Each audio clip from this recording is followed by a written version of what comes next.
This is CGTN, China Global Television Network.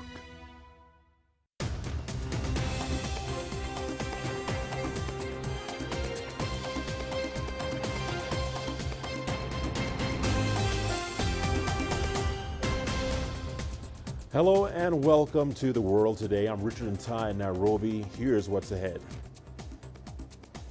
A helicopter carrying India's defense chief, General Bipin Rawat, crashes in the southern state of Tamil Nadu. Olaf Scholz elected as new German Chancellor. And China reacts after Australia joins the U.S. in boycotting the 2022 Winter Olympics. Once again, welcome to The World Today. Let's begin with tragic news out of India. India's Chief of Defense Staff, General Bipin Rawat, has been involved in a helicopter crash near Kannur in the southern state of Tamil Nadu. India's Air Force says an investigation has been launched into the cause of the crash. Let's get more on this. We have Ravinder Bauer joining us live from New Delhi. Ravinder, thank you for joining us here on The World Today. What is the latest on this incident, Ravinder? Well, the 11 people have been confirmed dead in this crash. It was a high-impact crash. As soon as the helicopter fell on the ground, there was fire, and one of the reasons for people's deaths has been that the bodies got charred. The people got charred in the fire. 11 people have been confirmed dead. The defense minister is going to speak in the parliament shortly from now. Remember, the parliament session was going on, and the defense minister has briefed the prime minister about the latest on this situation. We are all waiting for the confirmation to be done in the parliament before all the parliamentarians. It looks like there is going to be some serious news, but definitely it is an unfortunate incident. An inquiry has been ordered into the incident, and only after the inquiry we'll be able to come to know as to what were the reasons for this crash. There could be multiple reasons, and that is something which is a matter of time. But as far as the news of Bipin Rawat, General Bipin Rawat, his wife Madhulika Rawat, they were on board along with many senior officials. He was going to Wellington to deliver a lecture in the Defence Institute. So we'll really have to listen to the Defence Minister speaking in the Parliament with more details. But so far, 11 people confirmed dead, 3 have been rescued, and the debris is being cleared on the ground. Richard. All right, Ravinder Bauer. Unfortunate incident indeed. Thank you so much for keeping us up to date with the very latest. Let's now turn our attention over to Germany, where the country's parliament has elected Olaf Scholz as the new chancellor. Wednesday marks a new chapter for Germany and the rest of Europe. Scholz has the backing of a coalition of 3 parties that have agreed to slash carbon emissions, overhaul the digital infrastructure, lift the minimum wage, and have Germany join a handful of countries worldwide in legalizing marijuana. Well, we have Trent Murray live for us in Berlin. Trent, thank you for taking time to speak to us here on The World Today. Trent, Olaf takes over from a very globally visible Angela Merkel. What should we expect from him? Yeah, he does have very big shoes to fill, doesn't he? 63-year-old Olaf Scholz is now the new Chancellor of Germany, having just been voted in by parliamentarians in the last hour. He's just been off to see the president for it to be rubber stamped, and he has now signed the deal. So he is now the leader of Germany, the world's 4th largest economy, Europe's biggest economy, so a very significant role, and he now takes centre stage on behalf of Germany around the world. In many ways, he won the election as the continuity candidate. He's hoping to continue on from Angela Merkel in a very steady as she goes approach, I suppose you could say. I don't think you will see any huge major shocks in the immediate term. Where there may be some challenges, though, is the fact that, as you mentioned, he does need to govern with 2 other parties. That means that there will be challenges at times keeping them united. They are coming together under the banner dare to make more progress. That is a nod to the fact that they want to use their new political power for a very progressive agenda, everything from raising the minimum wage to legalising marijuana, as you mentioned. So there will certainly be some changes. I think for many people here, though, it will just take a little bit of time to get used to having a new name as the Chancellor, given it has been 16 years with Angela Merkel in that job. All right, Trent, Scholz will be sworn in on Wednesday. Let's talk more about his priorities right now. What does he have to deal with immediately from your perspective? Well, I think if Mr. Scholz was hoping to have a nice settling in period as Chancellor, he's probably going to get a little bit of a shock because there is a lot to do. And right now, there is a major resurgence of COVID-19 continuing across Germany. A number of hospitals are saying that they have run out of space in their intensive care units. That is really starting to concentrate minds here about whether further restrictions might be needed. And there is also quite a divisive debate starting to be had about whether his new government may in fact issue a mandatory vaccine order. Obviously, that is a controversial move and will be one that will be challenged during sittings in Parliament. So he will have to deal with that very quickly. Also, the economy is facing some quite significant headwinds. Both inflation is at a record high, and those supply chain problems which we're hearing about all around the world are really having an impact here too, given how much of a manufacturing-based economy Germany is. So a lot for him to do. What I will say is that he certainly has got a lot of preparation for the role. He was Angela Merkel's finance minister, and in the past few weeks, Angela Merkel has been taking him pretty well to all of her meetings in order to make sure that when he takes over today, he is fully briefed and ready to go. All right, Trent Murray, excellent reporting. Thanks for speaking to us live from Berlin. Now, in other news, top scientists from around the world are saying the Omicron variant appears to be no worse than other coronavirus strains. Despite being highly transmissible, the WHO's second in command said data does not indicate that it causes more severe infections, and it is highly unlikely to completely evade vaccine protection. Top U.S. scientist Anthony Fauci echoed these findings, adding that the mutation was possibly milder than the Delta strain, and experts have cautioned that more research is needed. A study from South Africa found that Omicron could partially evade the protection of 2 doses of the Pfizer vaccine, but were mostly able to neutralize the variant, backing up the WHO's claims. These hopeful assessments come as global concern is growing over the potential of further economic and border restrictions. The United Kingdom says it's facing supply chain challenges on top of COVID-19 and the fallout from Brexit. But some retailers say they've been able to get ahead of possible shortages just in time for the Christmas rush. Juliet Mann has the latest in our series on the supply chain crisis. Look who's in town to unveil this year's most wanted. Merry Christmas! Gizmos to spark creativity and imagination. We've gone back to role play toys, we've gone back to cute and cuddly, and there's been kind of less, what I would say, less influenced by films in the background. From the familiar to a range of educational toys, the shelves here are rammed. Up in Lapland, we have our own supply chain because we build our own toys. You see, we have all the workshops where the elves put together all of the toys after we receive the letters from the children. We don't have to outsource in many ways, and of course we're our own delivery service as well, given that we have the reindeer. Santa might have dodged it, but sector-wide, inventory is lean as suppliers navigate severe air, sea and land shipping snags.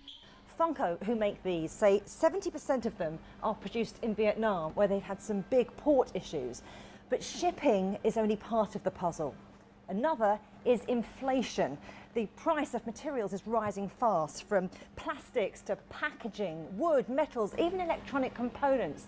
So it might not just be a case of getting hold of a bestseller, the price might go up too. Sending a single container from Asia to Europe costs 10 times more than it did a year ago, which eventually gets passed on to consumers. US toy makers expect retail price increases around 25%. Bosses say everything from food to decorations will go up. Furniture maker DFS expects prices to rise 3 to 4% next year. We've been building stock. At this moment in time, we're in a very, very strong position. If I had a magic crystal ball that could predict the future, I think I'd be, the top of everybody's list, wouldn't I? But at the moment, I can just say we've built a very strong basis for the trading, for the peak period. As the festive season draws nearer and demand swells, toy stores are hoping they'll still have something for everybody under the tree. But to avoid missing out, consider Christmas shopping earlier than usual. Juliet Mann, CGTN, London.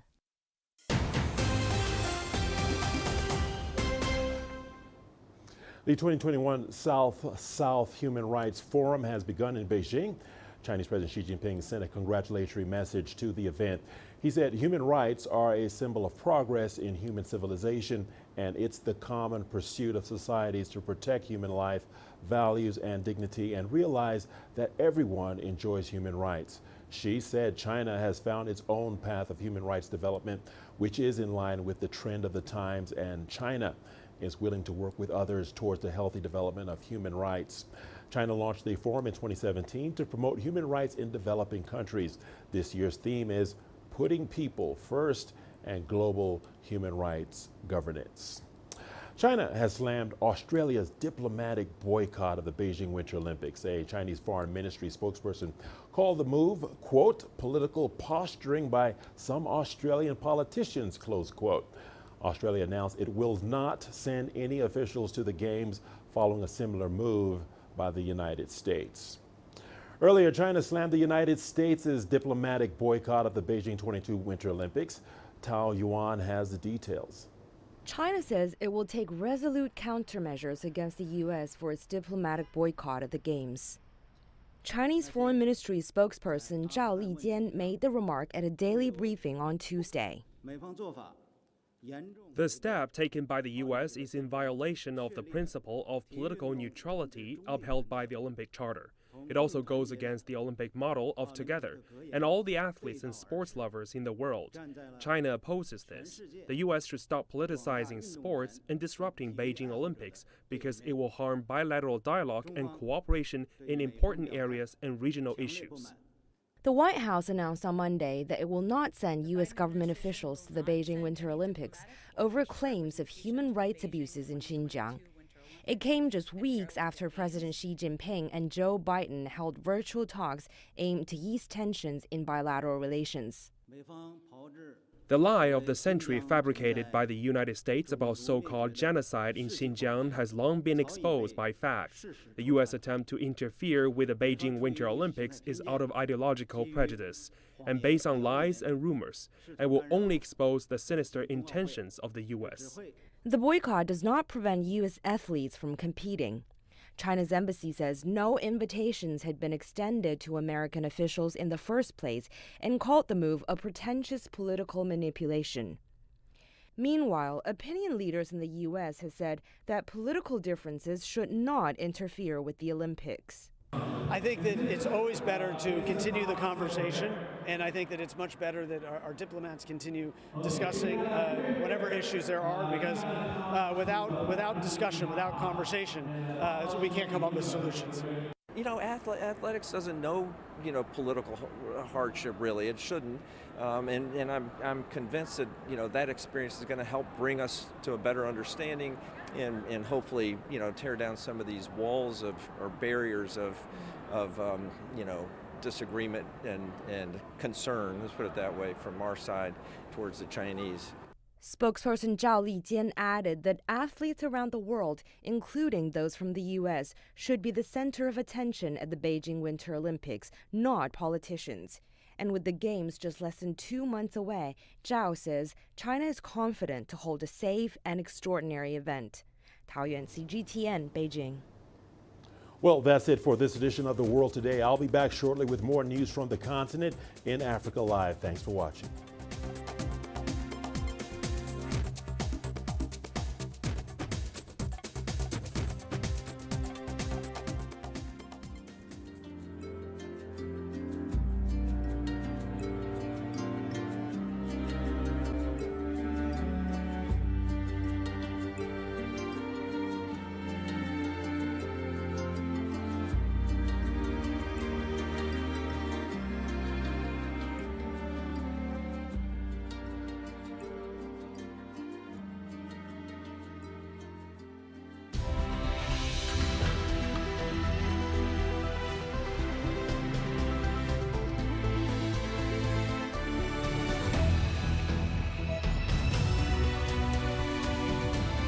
This is CGTN, China Global Television Network.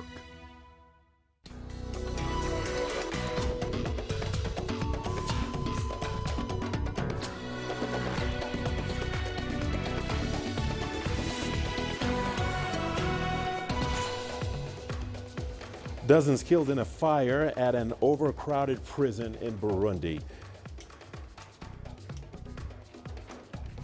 African leaders discuss long-lasting peace and security in Senegal. And solving Africa's COVID-19 vaccine dependency. South Africa to begin manufacturing its own vaccines. Hello and welcome to Africa Live. As always, great to have you with us. I'm Richard Nta, live in Nairobi, and for those of you joining us from across the continent and around the globe, we thank you for joining us. Let's take a look at other stories making headlines this hour. Egypt to begin selling electricity to Iraq next year. And in sports, top African teams in a signature clash at the ongoing FIFA Arab Cup in Qatar. Once again, welcome to Africa Live. Great to have you along with us for this hour. Let's begin in Burundi. At least 38 people have lost their lives in a prison fire. Vice President Prosper Bazombanza, who visited the site in the capital, Gitega, confirmed that 26 people died of injuries while 12 suffocated to death. Witnesses report that the fire began before dawn when the prisoners were still asleep, and many of the victims were elderly inmates. The cause of the blaze remains unknown. This is the second such incident at the prison, as another fire broke out in August due to an alleged electrical problem. There were no casualties in the earlier incident. Now in Sudan, the head of the military, General Abdel Fattah al-Burhan, has said that the military is committed to the agreement signed with the Prime Minister, Abdallah Hamdok. He is currently officiating at a military graduation ceremony in Khartoum. Earlier, the deputy head of the country's sovereign council, Lieutenant General Mohammed Hamdan Dagalo, met with officials from the United Nations. Dagalo praised the cooperation between Sudan and the United Nations in regard to the country's ongoing transition. Volker Perez, the head of the United Nations integrated mission to support the transition in Sudan, stressed the need to move in the direction of a legitimate democratic transition in terms of achieving free and fair elections. The meeting also touched on developments in Darfur and Eastern Sudan. Officials say the efforts to form joint forces are continuing, in addition to consultations with relevant parties to find solutions to the crisis in Eastern Sudan. The UN Refugee Agency says it's deeply concerned about the escalating violence in Sudan's Darfur region. In 2021 alone, over 200 incidents have been reported in that region, leading to more displacements. UNHCR says that nearly 10,000 people have fled intercommunal fighting in the Jebel Moon locality of West Darfur State in November. Over 2,000 of them, mostly women and children, have sought refuge in Chad, which hosts more than 500,000 refugees. Sudan, on the other hand, has more than 3 million internally displaced people, with more than 85% of them living in the 5 Darfur states. The displaced are in urgent need of food, water, and shelter. UNHCR and its partners are meeting with government agencies and community leaders to try and address the situation. The trial of ousted Sudanese President Omar al-Bashir that kicked off in Khartoum on Tuesday is facing a legal challenge. According to Bashir's defense team, the legal members who represent the accusation panel were deliberately absent from court sessions to delay the case and prolong the detention of the accused. Members of the prosecution are among those affected by the military's decision to dissolve the Sovereign Council and Council of Ministers. The head of the defense team has requested the court to dismiss the accusation on the basis of law. Imprisonment for the trial and investigation procedures, in the absence of the complainant and his lack of seriousness, should not result in harming the detainee and keeping him under accusation in detention. This week, African leaders gathered in Senegal for the 7th edition of the Dakar Peace and Security Forum. Joining the discussions was the President of the European Council, the French Minister of Foreign Affairs, and the United States Deputy Assistant Secretary of Defense for African Affairs. The event mainly focused on the impact of COVID-19 across Africa, among other topics surrounding cybersecurity, terrorism, and climate change.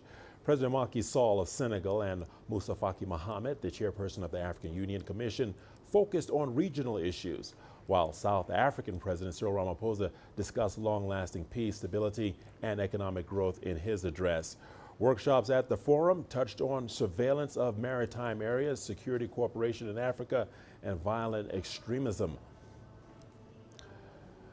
Africa will soon produce its own COVID-19 vaccine, reducing its reliance on outside countries. Aspen has the green light from Johnson & Johnson to produce the jab. It's been the only drug maker on the continent so far licensed to fill and finish vaccines. It's now been licensed to make the vaccine under its own brand, Aspenovax. The company has also committed to produce sufficient vaccines for Africa after the continent was sidelined during the pandemic. CGTN's Julie Shire reports. As African nations brace to vaccinate their populations, Aspenovax, the continent's own COVID-19 jab, may be just months away. South African pharmaceutical giant Aspen has now been licensed to make them from scratch. What this now means is that Africa has its own COVID vaccine. Critical because the continent has not been receiving appropriate or adequate supplies of the COVID vaccines. So right now we're immensely focused on doing a lot of the operational requirements that you need to get the vaccine production up and running. The cost of vaccines and hoarding by Western nations put Africa last in line. Less than 10% of the population are fully vaccinated in comparison to more than 60% in other parts of the world. There is a significant and a dire need for these vaccines on the African continent. We're expecting COVID to be around for a few years still, whether it's booster doses or primers and boosters. You know, there'll be an evolution over time, but Africa does need to secure its supplies, a consistent supply and a regular supply of COVID vaccines. Aspen has done final stage production for the Johnson & Johnson's vaccine, but distribution to other African countries has been slow. Once full-scale production is underway, this is likely to change. The flow of product that Aspen was contract manufacturing was from South Africa to Europe. There would be an external laboratory in Europe that then does the quality testing and the sterility testing, etc. Then it would fly back into Africa. So it was quite an onerous process. It was designed as such, of course. With Aspen doing the production now, we do expect those timelines to improve. It's been 2 years since COVID-19 first emerged. South Africa has since recorded over 3 million infections, the highest in Africa. A greater proportion of the population are vaccinated here. But as the Omicron variant continues to spread, the need for boosters is growing, especially among the old and more vulnerable. Julie Shara, CGTN, Cape Town, South Africa. You are watching Africa Live. We will see you on the other side of the break with more news stories. Don't go away. Here's what's ahead. Still ahead, I was almost thrown away at birth. Tales of people living with dwarfism in the Democratic Republic of Congo.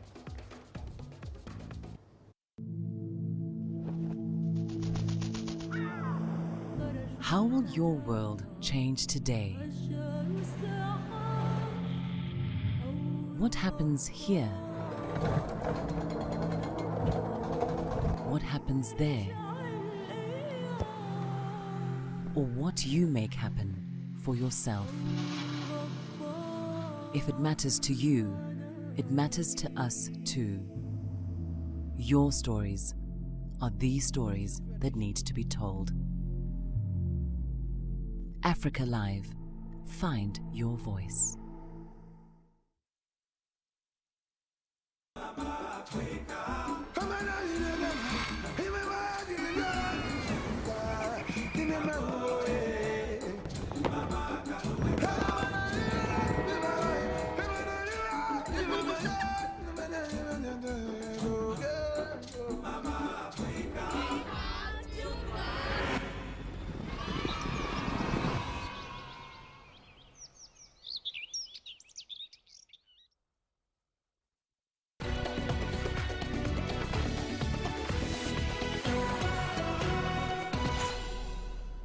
Welcome back to Africa Live. Thanks for staying with us. Lawrence Freeman, an American scholar and political economic analyst, has questioned the relevance of U.S. democracy structures to Africa.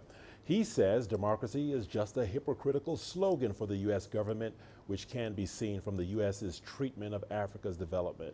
Let's take a look. Democracy slogan, human rights slogan of the West, of my country, is disingenuous. How can you be for human rights, so-called, if you don't support the right to economic development? If they cared about democracy, if they cared about human beings, if they cared about the health and welfare of Africans, then we would be investing in massive infrastructure projects. Raw democracy has never been part of the United States.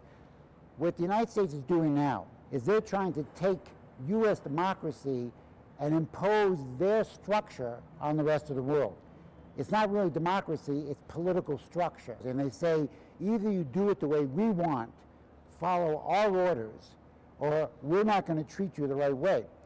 For example, I think the Biden administration is having a democracy summit, I believe. It's going to be a farce. Because real democracy, as I understand it from my country, is people having the standard of living and the quality of life so they can sit down and debate the policy of their country and have a discussion of which way they want the country to go and which leaders are the best and which policies are the best. Democracy in the West is really a tool of political control. Now, people living with dwarfism in Africa often have to endure discrimination and ridicule in society. From the Democratic Republic of Congo, CGTN's correspondent Chris Ochemringa brings us a story of perseverance and hope in a family that refused to let that stigma keep them down. It's a typical day for Rachel Manzambe in Kinshasa. She's a businesswoman who always attracts the stares of passers-by because of her short stature. Rachel was born with a bone growth disorder that causes dwarfism. But she hasn't let her small size stop her from striving to accomplish big things.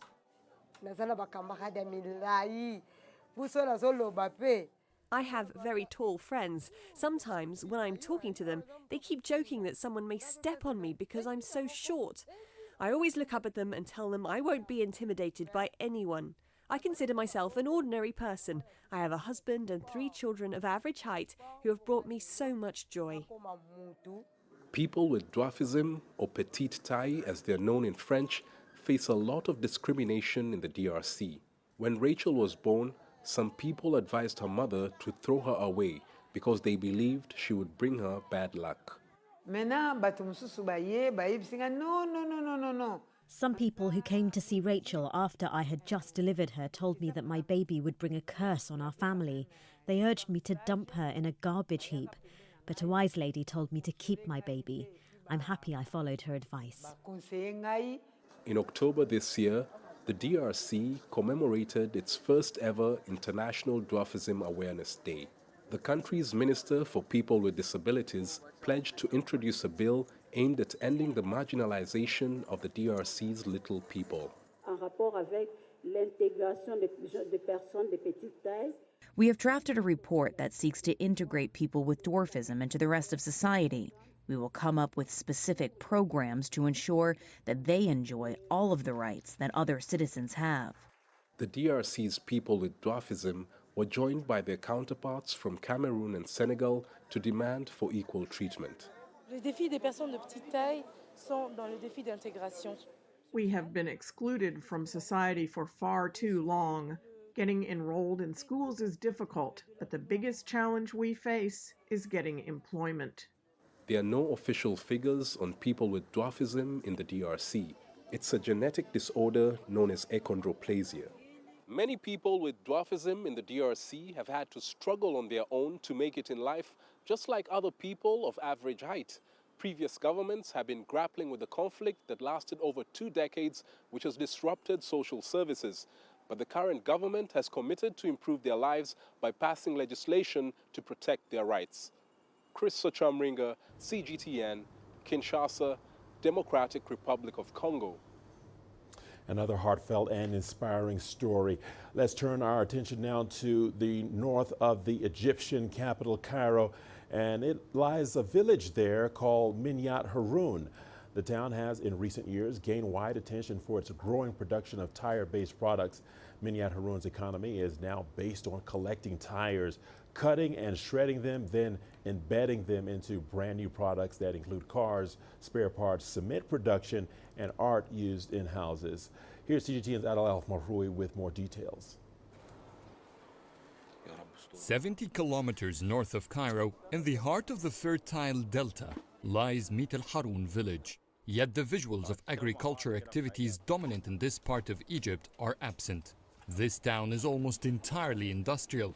Their business is recycling vehicles' tires. We recycle using safe and eco-friendly ways. The tires are cut and crushed without using furnaces, and therefore no fumes pollute the air. That's how we work. I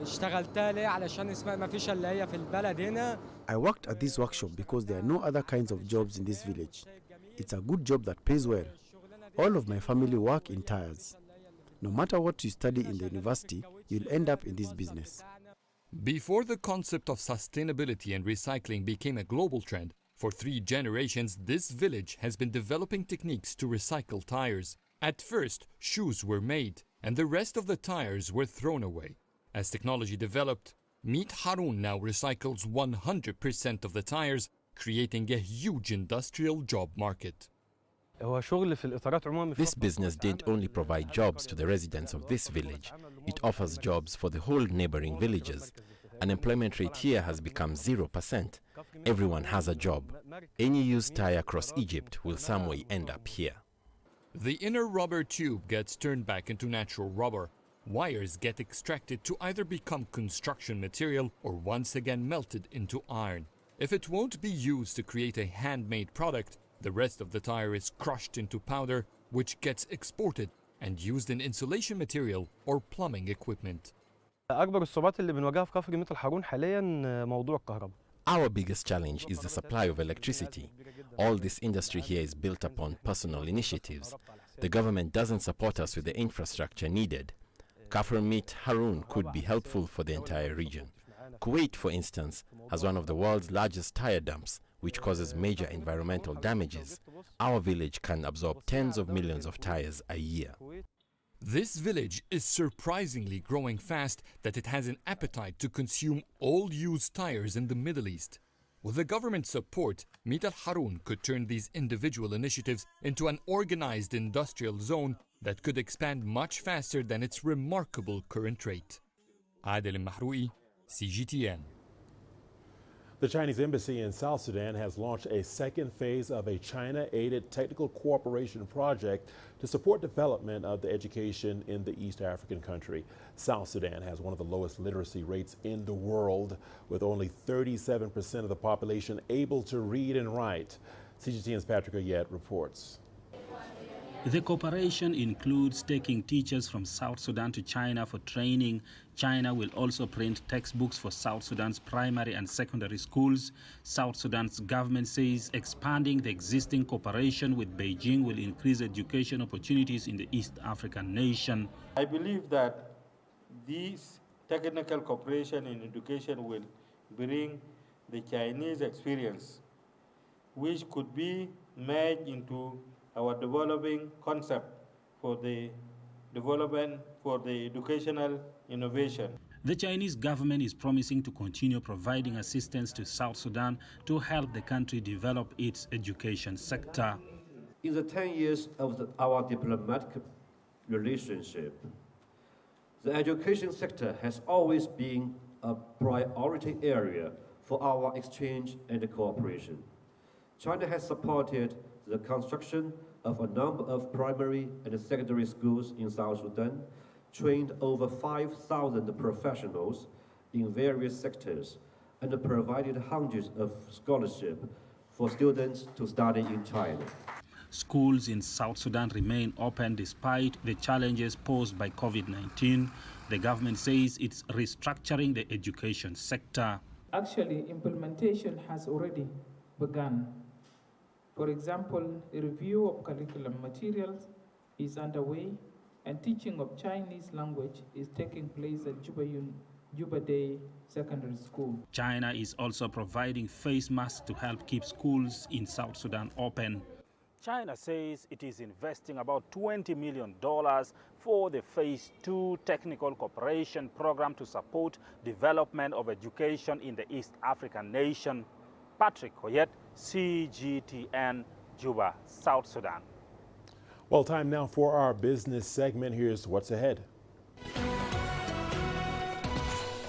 Egypt to begin selling electricity to Iraq next year.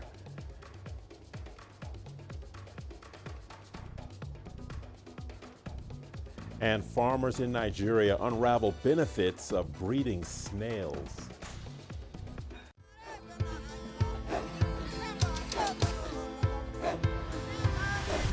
Africa is a continent of diversity, with varied climates and enchanting geography, and a people so distinct, but with a shared enduring spirit. We are at the heart of the continent to bring you the untold stories. Let's have a look. We celebrate Africa as it shapes its own destiny. Tunis, Syria, Juba, Ethiopia, Tanzania. Africa Live. Find your voice. Africa is the nexus of enterprise, and global business will tell you why it matters. From the mega investment projects to multi-billion-dollar mergers and acquisitions. Africa today collects, just in terms of revenues from taxes alone, $545 billion a year. If you take 10% of that and you devote it to the energy sector, problem solved. All this on Global Business, weekdays at this time on CGTN.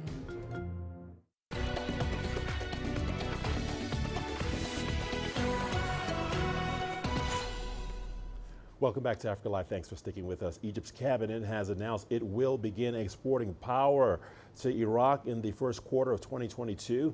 The electricity line will be linked via Jordan, which already imports power from Egypt. From Cairo, Yasser Hakim has the details. Iraq suffers from an acute shortage of power due to decades of infighting and the war on terrorism, which damaged its infrastructure. But as the country embarks on a tough rebuilding process amid increased stability, there is more demand for energy from the Middle Eastern nation. At its peak, the production of energy reaches 20 to 21,000 megawatts. But there's a huge waste in the range of 6 to 7,000 megawatts caused by inefficiencies in its supply and connection. So the total electricity that reaches people doesn't exceed 15,000 megawatts. It's unfortunate because consumption is in the range of 28,000 megawatts, as most of the year there are high temperatures. The government is desperately trying to cover the difference. Egypt has stepped in with a deal to supply much-needed power to Iraq through neighboring Jordan. Cairo is keen to accelerate the export of its electricity in this sub-region to make its infrastructure profitable. Egypt has huge natural gas reserves and increasing production levels of renewable energy. This surplus of power allows it to be the main exporter of electricity to the Middle East and Africa. There is also the proper infrastructure for producing energy and to connect and supply energy and electricity with grids linked to the west with Libya, east with Jordan, and south with Sudan, and in the near future with Cyprus to the north. This strong infrastructure in the North African nation has helped complete the deal with the Arab Asian government. That's as the North African state continues to exploit its huge solar and wind potential. The cost of this project is $2.2 billion for an electricity link from Cairo to Oman and then to Baghdad. The first stage will export 500 megawatts to Baghdad through Oman and will be doubled to 1 gigawatt. For the short and medium-term strategies, this agreement will quickly fill the deficit in power during the hot summer season and is the basis for a bigger plan for economic growth. On the long run, however, Baghdad has planned to build power stations with the help of Siemens, to produce about 11 gigawatts of electricity. As for Cairo, the deal is another stepping stone in its aspirations to become a regional energy hub. Egypt is on the verge of being an energy hub through the exporting of gas and electricity. Egypt has an electricity link with Libya and Sudan in Africa, as well as with Cyprus and Greece. There is also an agreement signed with Saudi Arabia. Syria and Lebanon are also in the pipeline to get energy from Africa's second-largest economy. But experts say the main shift for Egypt will be geared towards exporting energy to the power-hungry European markets, as well as expanding within the African continent. Yes, Hakim for CGTN, Cairo. The global economy could suffer a modest blow from the Omicron variant of COVID-19, but economists say the scale of damage will depend on the potency of the strain itself. Stock markets have been shaking amid increased travel restrictions, and for oil exporters such as Nigeria, the discovery of the variant is likely to affect their accrued revenues. CGTN's Kelechi Mekalam reports. The Omicron strain of the coronavirus has induced massive panic sales of crude oil following concerns of a looming lockdown, a move that caused oil prices to drop from $80 to $72 per barrel. Countries like the UK, USA and Singapore have already begun restating travel restrictions to some affected countries. And experts say that if the situation worsens, slump in the price of crude oil is inevitable. Once people start to shut down their borders and start to have this, restrictions and movements, and then lockdowns, less amount of energy is utilized in terms of public transport, and that will tend to affect oil production. But be that as it may, oil prices have been high. So I think what will happen is that oil prices will sort of dip a bit. I don't see oil prices going below $50. Nigeria depends on crude oil for about 90% of its export revenue. The West African nation went into recession in 2020 amid oil price slumps fueled by the global lockdown. OPEC is scheduled to discuss plans to restore crude production cuts it initiated last year, but the oil bloc is weighing its decision after US-led attempts to lower prices. I think OPEC will be planning against this by making sure that it keeps the production cuts in place, or it will defer that decision to remove the production cuts until next year. So he sees so that he would watch how things play out.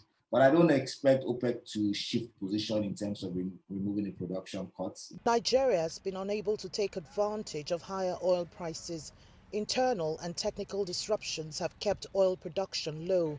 Daily crude oil production stands at an average 1.2 million barrels per day, as against 1.66 million barrels approved by OPEC. Though lower prices may offer an advantage of reduced subsidy payments, it could consequently lead to lower revenue to government's coffers. Kelechi Emekalam, CGTN Abuja, Nigeria. The city of Cape Town was looking forward to a successful holiday season until the discovery of the new COVID-19 variant Omicron resulted in countries across the globe banning travel to southern Africa. And without expected influx of international visitors, Cape Town tourism has decided to focus on a domestic travel campaign instead. Renee Del Carme has more. Don't let travel bans ruin your travel plans. That's the message the city of Cape Town is using to attract Cape Townians and visitors from across South Africa this holiday season.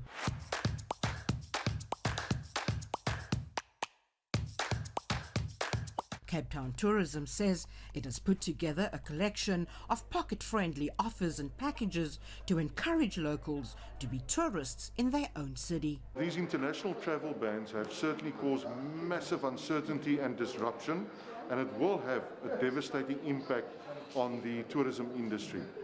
And so therefore we are turning our attention now to domestic. For this travel ban to have come at this moment in time has been a bitter pill to swallow, because our forward bookings have shown double-digit growth for the period December, January and February and even beyond. And so when these travel bans come in with no warning and based on unscientific facts, we have a problem. And so it's really been very disappointing. We've had thousands, if not tens of thousands of cancellations. We've estimated that at about 250 million rand in lost investment expenditure in the city just in December. So it's a really huge impact for our local tourism industry. Our message to domestic tourists is quite simple. Don't let your Christmas be ruined by red lists and travel bans. Hop on a plane, come to Cape Town. Cape Town Tourism says it's confident that South Africans will flock to the city during its peak summer season. We've just recently run a survey of the domestic market and the intent to travel to Cape Town this festive season. And what we found was an overwhelming resounding saying, yes, they want to come to Cape Town. They've had a tough year. They want to relax with friends and family. So we are encouraging people to come down to Cape Town. This bicycle rental spot on the Atlantic seaboard in Sea Point is one of the many urban adventure experiences Cape Town Tourism wants visitors to take advantage of this festive season. The city of Cape Town says it needs every ounce of support to keep the wheels turning in its tourism industry, which supports tens of thousands of much-needed jobs. Where else would you rather be than right here, right now? Renee Dalcom, CGTN, Cape Town, South Africa. The Tanzanian government has called for more concerted action to combat global warming to protect Mount Kilimanjaro's glaciers. This comes as the Tanzanian National Parks Authority has organized a 300-person trip to summit Mount Kilimanjaro to mark 60 years of the country's independence. On Thursday, CGTN's Daniel Kijo took a look at this story and now unpacks it for us. It's the highest single freestanding mountain in the world, and it forms a centerpiece of many trips to Tanzania. A holiday in Tanzania is not complete. If you're able to achieve it, then it's not complete without climbing Kilimanjaro. Now, others climb it for the sheer objective of, yes, I've done this. And for other people, especially the adventure seekers, this is something that they've been planning for many years. Experts estimate that Mount Kilimanjaro has lost about 80% of its glacial ice. A World Meteorological Organization report suggests that glaciers on top of Mount Kilimanjaro, as well as other African mountains, are melting and could disappear by 2040. This could impact the livelihoods of more than 1 million Tanzanians who depend on the mountain for survival. Being a UNESCO World Heritage Site, the Tanzanian government says more work needs to be done to protect the mountain. And we should sensitize the world to play its part to reduce the impact of climate change so that Mount Kilimanjaro is back to where it is. We believe we are going to be there. The Kilimanjaro National Park Authority has been tasked with protecting the mountain as a tourist destination. It usually attracts 60,000 climbers each year. We have been undertaking some restoration programs, and through these restoration programs, we have been planting indigenous trees. So in case the area is degraded, maybe due to human activities or maybe due to fire, we usually plant indigenous trees in order to accelerate the forest recovery and the overall succession process. People who work in tourism hope that as climbers hit the summit on the Day of Independence, it will highlight the need for more action, and that efforts will increase to protect the mountain's glaciers from melting further. They believe that will conserve the flora and fauna that covers the mountain and the livelihood of the millions that depend on it. Daniel Kijo, CGTN, Moshi, Tanzania. Well, this next story has already got me salivating. The giant African snail is sought after in parts of the world for its nutritional and cosmetic benefits. In Nigeria, some entrepreneurs have found opportunities by selling the mollusks, which are said to be low in cholesterol and high in protein. As CGTN's Kelechi Mekalam now reports, many Nigerians are cashing in on the ease of farming snails to earn a living. Let's take a look. 33-year-old Oko Agbahi heading to his farm for routine inspection of his snails. In his 10 years as a heliculturist, Oko has groomed over 20,000 snails on his farm. Over the years, he's grown a full-blown value chain of snail farming, including exports, feed production, and consulting. The beautiful thing about heliculture and snail farming is that the demand by far exceeds supply. That's why we go into a lot of trainings and consultings to get as many people as possible on board. For many years, Nigeria's appetite for snails has been served through traditional means of handpicking from the bushes. But as the demand for this nutrient-packed protein continues to rise, more people are going into snail farming to cash in on the gains. It's one of the cheapest and most cost-effective livestock farming, yet with high profits.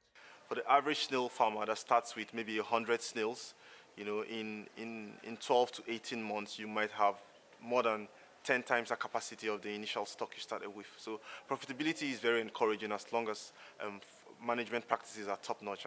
Apart from creating employment and earning opportunities for many, snail farming is helping to grow Nigeria's economy. The slime is particularly beneficial for the beauty and pharmaceutical industries. Science and technology had gone into the enhancement of snail farming to the extent that now you can extract that slime, the slimy part of the snail without killing the snail.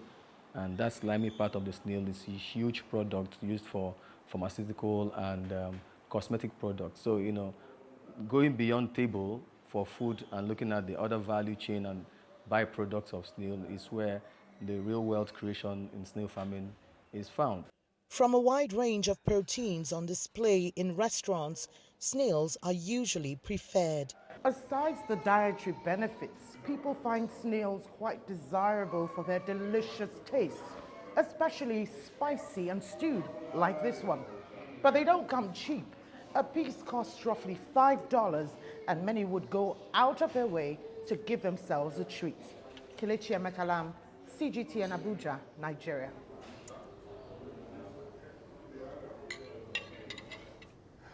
Well, all I can say is yum, yum. Well, we are just about getting started with our sports news. Do not go away. Here's what's ahead. Top African teams in a signature clash at the ongoing FIFA Arab Cup in Qatar.